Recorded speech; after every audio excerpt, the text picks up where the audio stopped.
এই কিরে তোদের এই অবস্থা কেন?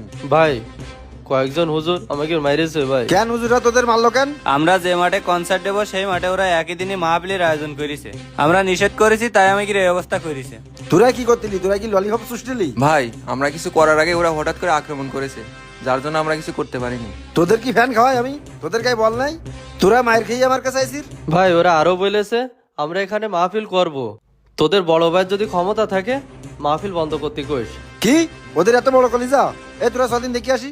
চলেন ভাই।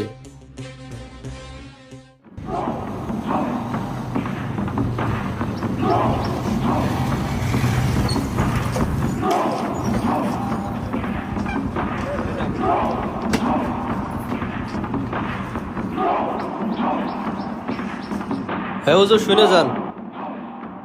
আসসালামু আলাইকুম। কি ব্যাপার, আপনি নাকি আমার ছেলেদের মেরেছেন?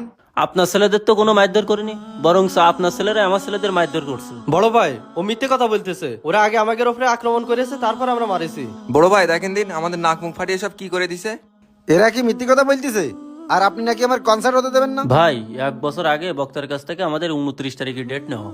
আমরা অত কথা শুনতে চাচ্ছি নি। আমাকে কনসার্ট আগে হবে, তারপর আপনার মাহফিল। হ্যাঁ ভাই অনেক কষ্ট করে মেহনত করে বক্তার কাছ থেকে আমরা এই ডেটটি নিয়েছি।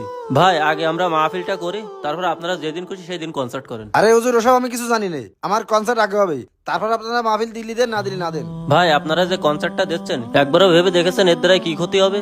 আমাদের এলাকা নষ্ট হয়ে যাবে এবং আমাদের যুব সমাজ ধ্বংস হয়ে যাবে। এসব অশ্লীল গানের কনসার্টের কারণে আমাদের সমাজে জিনা ব্যভিচার বেড়ে যাচ্ছে। হুজুর আমাদেরও তো জ্ঞান দেয়া লাগবে না। আচ্ছা তুই একটু চুপ কর, হুজুর রে বলতে দে।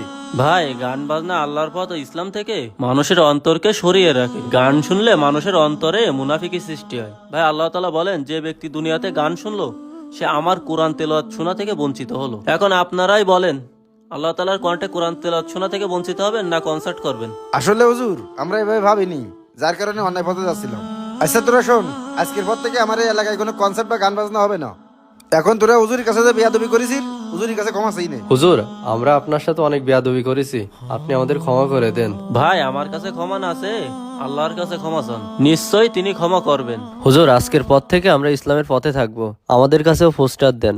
এই পৃথিবীর মায়া জালে রং তামাশার কোলা হলে আমার ভাগ্যরাই খুনা।